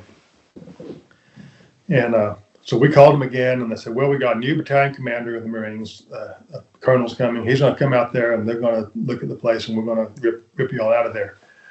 So the next morning, we heard on the radio, there's a convoy coming in. They're coming our way. So we waited. They pulled into the thing, and there was like 8 up-armored Humvees. I mean, I never saw a convoy as heavily armed as that one was. We always rolled around, sometimes just 2 vehicles. We'd have maybe, we called them bucket trucks, maybe have 4 Marines with M16s facing outboard or something. But man, this thing had M240s and 50 cals and all kind of stuff. Mark 19s. But it stopped out in front of my building because you have to almost run in Ramadi to get from the car to the building. But he came in the building and he had his flak jacket on and a helmet. And he looked in there and he saw me and the major and the sergeant and the corporal. And he sits down on a chair, rips open his flak jacket, pulls out a cigar, lights it, puffs on it. He looks around, hasn't said nothing yet. Says, is this it? We go, yes, sir. He goes, and that's y'all's ECP out there with that cable? I go, yes, sir. And I don't think I can say the words he said, but I'm going to say the part of it. He said, I can't believe you're still alive. And I'm leaving out the other part. It's more dramatic if I say it. I'm not going to do it in this tape. But we kind of like snickered. Yeah, we kind of felt the same way. That we're still here. He goes, listen, this place is not going anywhere. You're not getting anything done out here. We're closing this down. I'm not putting my guys out here to get killed like y'all command. No, he didn't blame it on our command. But he said, I'm not going to leave my guys out here. This is too dangerous. So he said, I'm going to send a vehicle here in the morning. Y'all have all your stuff. We're going to load up, shut this down, and you're going to go home. So that's what happened, And that last 24 hours in that building by ourselves was like that was kind of nerve-wracking because it was like, hey, we're about to go home and this shooting's still going on. And so they took us out. We went to to the Camp Ramadi. I stayed there for a couple of days. And we was going to wait for the convoy to take us up to the Al-Taqidum. Al-Taqidum. Then we was going to get on a C-130 from Al-Taqidum. But our colonel called and said he wanted me and the Major Daisy, to take an advance party for us to go to Kuwait a day early and secure the billeting when we come out of Iraq. So our civil affairs group has billeting in one of the camps up there. So I left Iraq a day early, flew on C-130 into Kuwait, and we've got it was an uneventful flight out. Unlike, I want to go back up to the flight into Iraq because that was more eventful and more exciting. We left Kuwait going into Iraq, if I can rehash this, and it so happened that it was on September 11th, 2005. And of course, somebody noted that y'all know what today is. It's 9/11. And so that kind of like, oh, wow, that kind of meant something. So we got on the C-130 and was flying into Iraq. And all of a sudden, as we got there, the plane was banking hard, hard rolls, banks. And back and forth and back and forth. I mean, to the point of just like, are we going to tip over? I mean, it was nothing. You've never been on a plane that does that. That's not normal. And they started these pods, these pop, these pods were popping out of our plane, coming obviously and flying past the window in the same time. And so then all of a sudden we just stopped rolling back and forth and we dove back way down. It was like, oh no, we're going down is what it felt like, because you don't normally do that in a plane. And then we leveled out and we started banking again, more of the flares popping out and stuff. Then we leveled out and then we dove down and leveled out, boom, boom, was on the runway.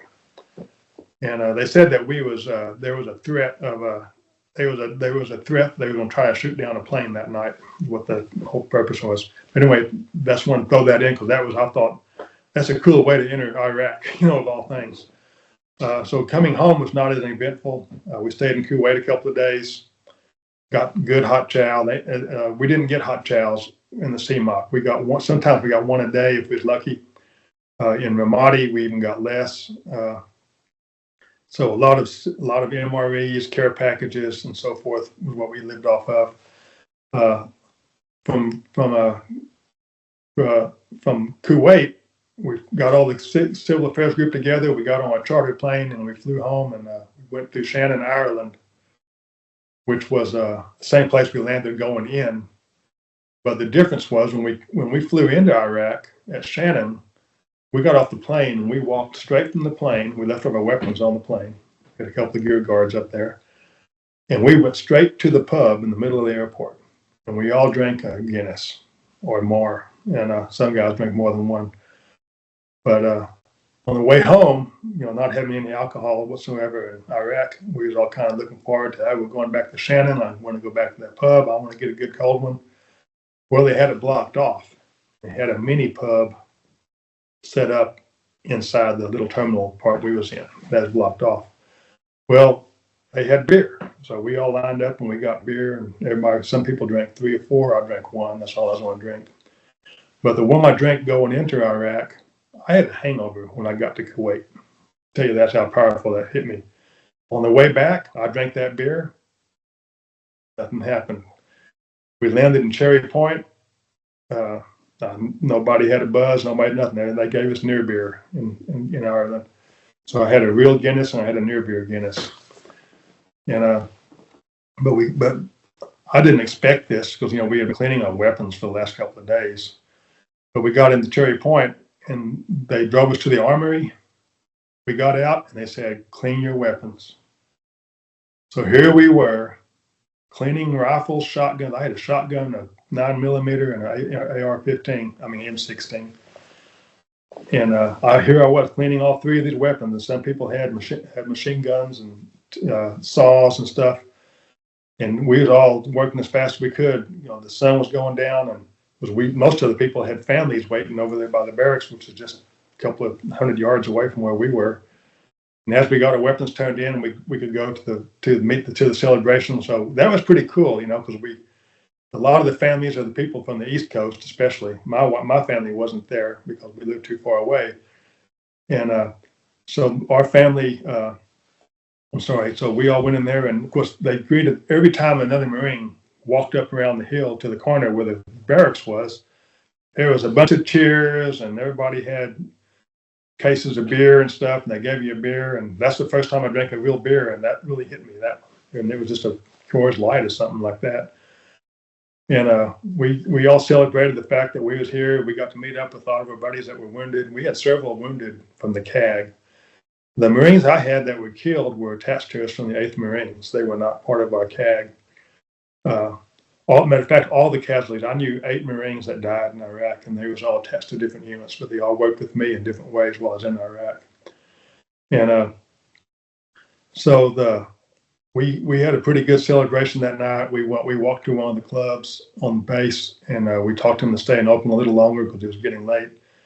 We slept in that day. So we started turning in our gear, and then for me, and there was 3 other Marines from Waco, Texas, that had deployed on this CAG.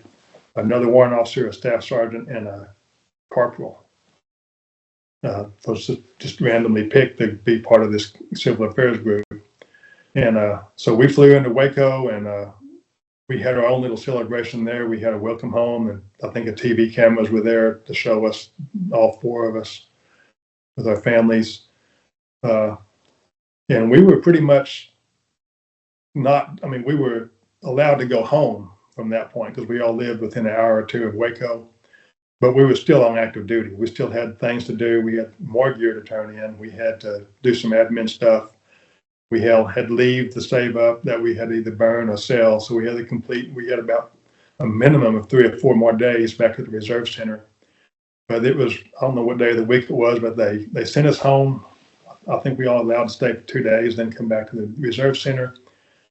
I remember that night, my wife and my daughters picked me up in Waco, and I went to Hamilton with uh, my wife's parents. I think they was there also, and then my dad was still alive, and my three brothers, and so we went to a nice restaurant that we have, the only nice place in town, outside of town.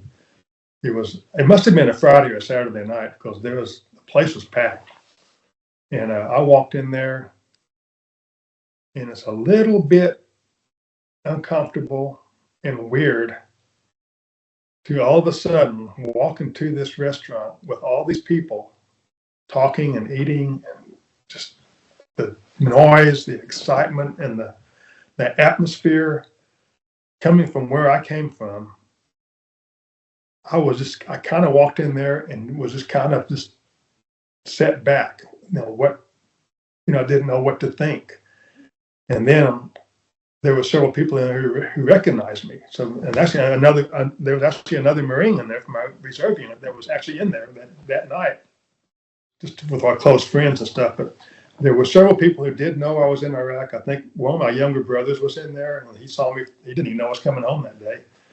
Another Marine from my reserve unit happened to be in there that night also, and he didn't know we was coming home. He came and said hello, and a lot of people were saying hi and coming and talking to me, and I was just kind of like, I couldn't take it all in. I was just in a stupor, So, but anyway, it was good to be home, and I started, talk to people again and getting my thoughts on and together, and that pretty much was the highlight, I guess, of coming home. And then I went back to my normal stuff, went back to Waco. I stayed on active duty for like 30 days for myself, actually, before I left. And then, the transition coming home, I was still in the reserve unit, but I came home and I was listening to the news. I was paying attention to what's going on over there, and it was weighing on me. And, first of all, I said there's no such thing as PTSD. And I stood by that comment, and I said, I don't have it, never going to. That's not an issue. But then things started happening when the news was bad in Iraq. I was getting temperamental and moody. I would have nightmares, and I was not easy to live with. So there was some issues going on, and that I didn't think was PTSD. I just remembered things that happened, but it was affecting me. And my wife started telling me, "Hey, you better straighten up," And we worked it out together. I finally went to the VA, and not really so much for that, but actually, I didn't go to the VA until I actually retired. So that was 2006. So I guess I retired in 2007. Was right. Yeah, I said 2000. I retired in 2007. So I stayed in the reserves about another year. And the reason I retired was I had injured my knee when I was on active duty back in the early days, and that had started becoming a problem with my running and my physical fitness. It was giving me lots of problems. I couldn't walk or run like I needed to stay in the Marines. I was found out that I was on the promotion board. I was the senior Marine end zone for CWO5. There was only 8 people they was going to pick 5 people for CWO5. I was 4 in zone, and then there was 4 below zone. So my chances were pretty good to get selected. And I weighed my options, and I started thinking about my health. And I wrote the letter to the board, and I said I respectfully decline any selection to CWO5 due to my health. Said I intend to retire in the coming months because I cannot fulfill my obligations and do the same thing that I asked my Marines to do. I had a very strong commitment towards that, And if I can't, I don't get special treatment. If they do something, I do it. I cleaned shitters in Iraq. You know, when I was there with my Marines, I stood out there with the PSC when we cleaned shitters. I carried out the trash. I did all the same work I made them do. I never made anybody do something I wouldn't stand beside them with. And I felt the same way about my career. I said, when it's time to lay it down, it's time to lay it down. So that's what I did. And I didn't do nothing heroic in my career. I didn't do anything that was noteworthy. I think I served with honor. I'm pretty proud that I did it. I have lots of good stories to tell. Funny stories, crazy stories. I've only told. I mean, I could probably talk all day if you'd let me. Which don't need to do that. But so when I retired from the Marine Corps, I went back to my civilian job. Worked at the prison about 30 miles from here, which happens to be the women's death row in a small prison in Texas, Gatesville, Texas. And I stayed there, and I retired from there in 2019. And I drew my reserve retirement the same year from the Marine Corps. And but I live out in a small town near Hamilton County. There's a small community about 7 miles out of town called Aleman. I actually live in the old schoolhouse. It's a 2-story brick schoolhouse that's been converted into a home. It's really large and nice. And but it's my residence. I'm fully retired. I still suffer from my knee problems. I still have nightmares. I still have emotions, I guess, can run rampant. I don't know how that goes away. You know, there's a lot of other events that happen that I haven't told you about, and I'm not going to necessarily talk about everything. So, but I'm very blessed that I got out of there without being maimed or injured. I came home alive, and the memory of those that didn't make it doesn't go away. And I think I'm really interested in history. I have a small farm nearby my house. I have 6 cows and a bull. And I farm my brother. He has 8 cows, and we run our small little herds together, and we rotate them for different farms we have. And that's just my life. I'm married. I have 2 daughters. One of them, they both have really good jobs, and got 3 granddaughters, the prettiest girls in Texas, and both my daughters are the prettiest girls in Texas, and my wife's the prettiest wife in Texas. I got a beautiful family, and I can't be more thankful for everything I've been given.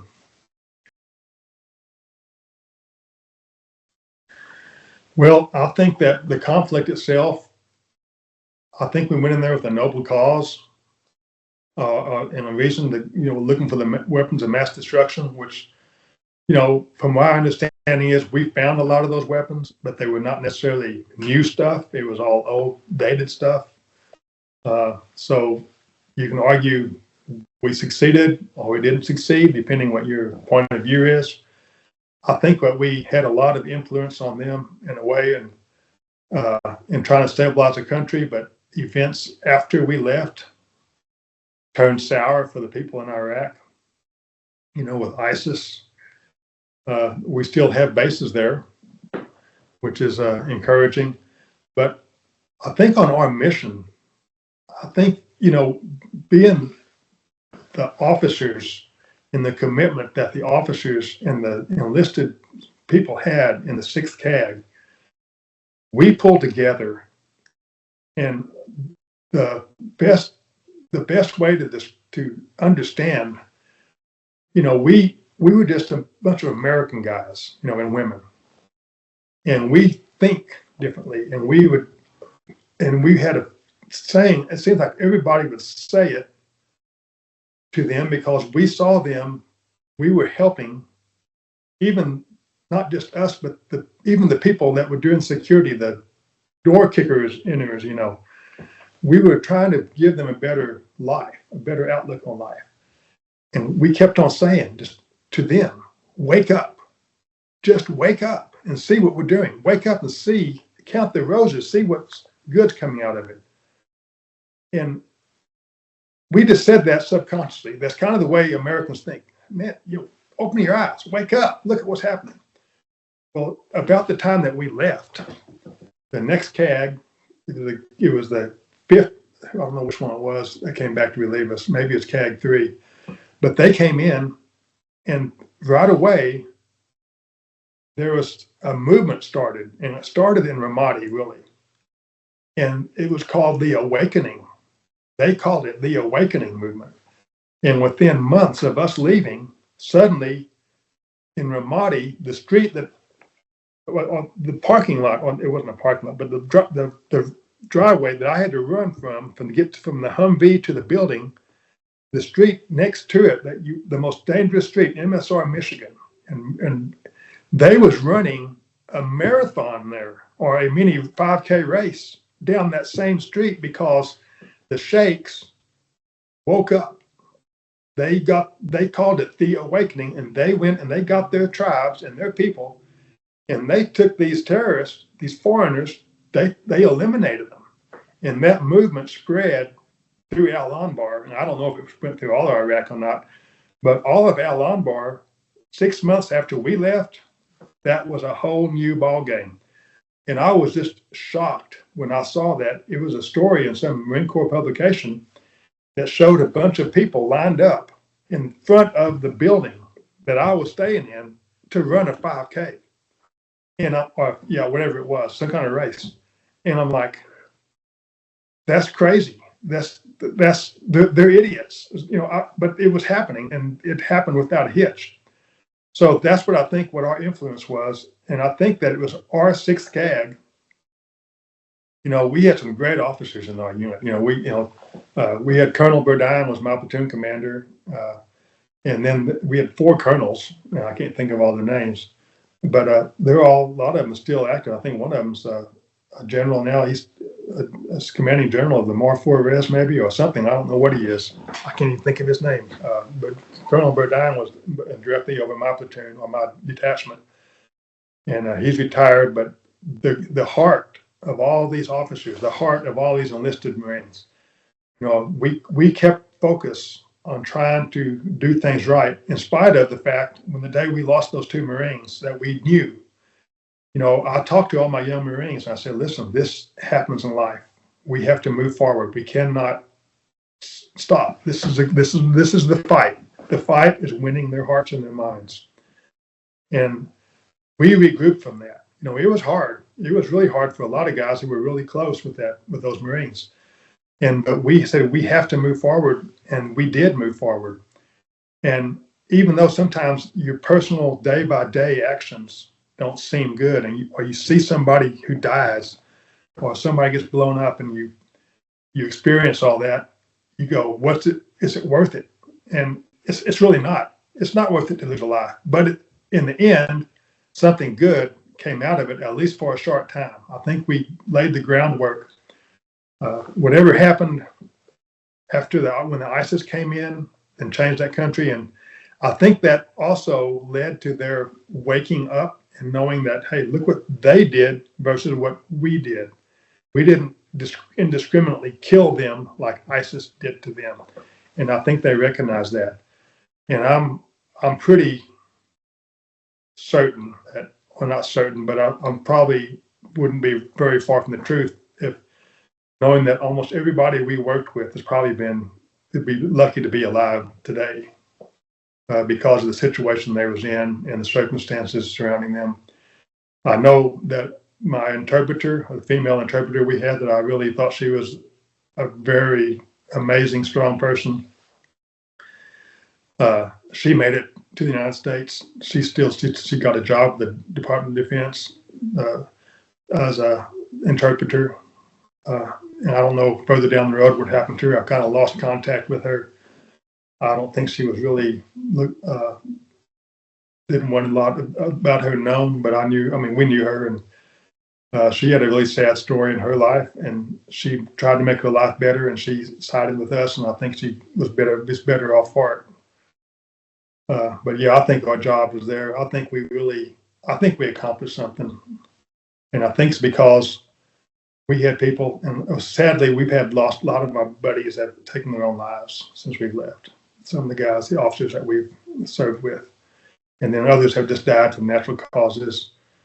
And I just reflect on their lives and how meaningful and how they approach the whole problem with what we approach. Because you can't imagine what it's like to go into an environment and you're trying to create trust and friendship, and you feel like all they want to do is kill you. And to push forward every day, you have to walk around. When I come home, it took me months, and I didn't realize I was doing it. And somebody said, "Why do you look around everywhere?" I mean, I'm scanning the horizon. I'm scanning the sides of buildings, the rooftops. I'm looking everywhere. I'm like, am I? I was like, how's that? What's causing that? Because, you're in this environment and you're looking out for your life, but you have to help them look out for theirs. And they are people just like us. And I think that's what we all learned, that they wanted the best for their lives, just like we want the best for our life.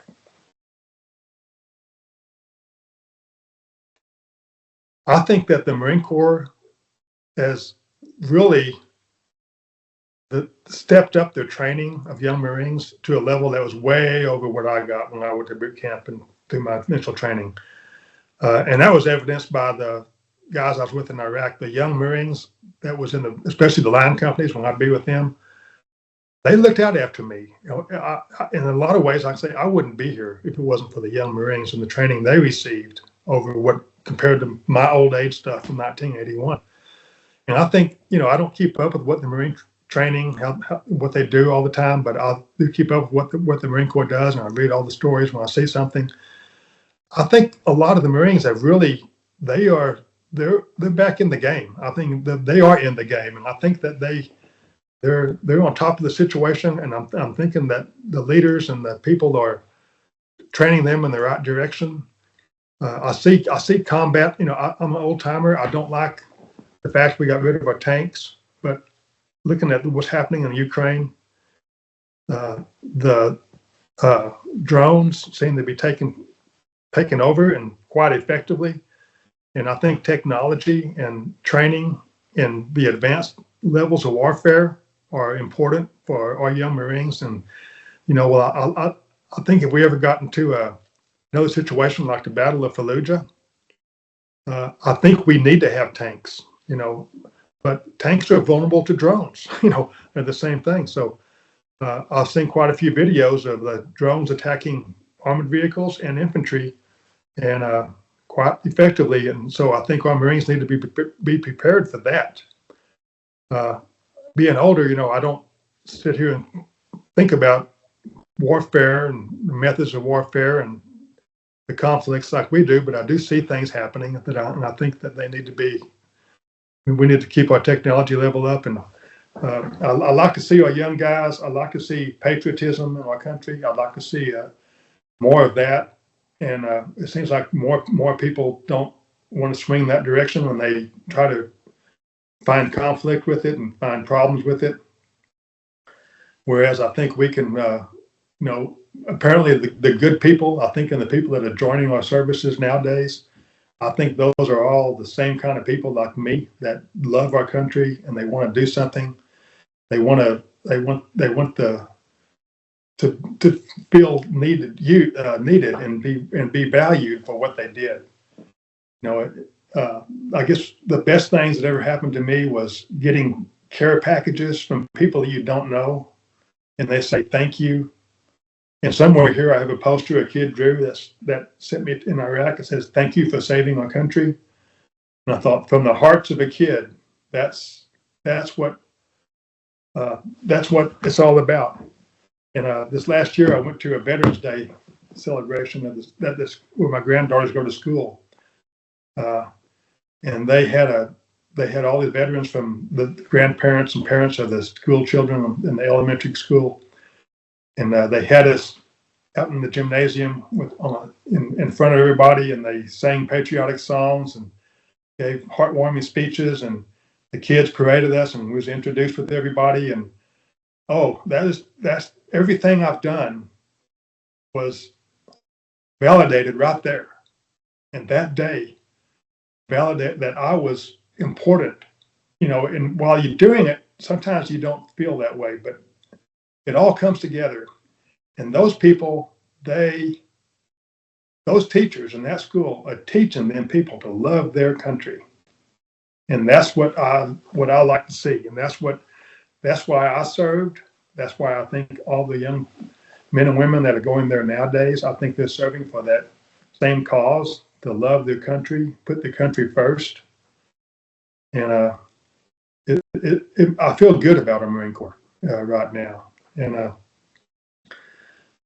I'm really proud to meet people. As a matter of fact, when I went to our 6th CAG reunion, went to Philadelphia, and it happened to be on the anniversary of the Navy, and we was walking through the city, and of course the weather turned bad that day, so I saw a Marine lieutenant in his blue Charlies with the blue pants and a khaki shirt, and he was walking there, and we all stopped and talked to him, and he turned out to be an F-35 pilot that was going to fly in the flyover that afternoon.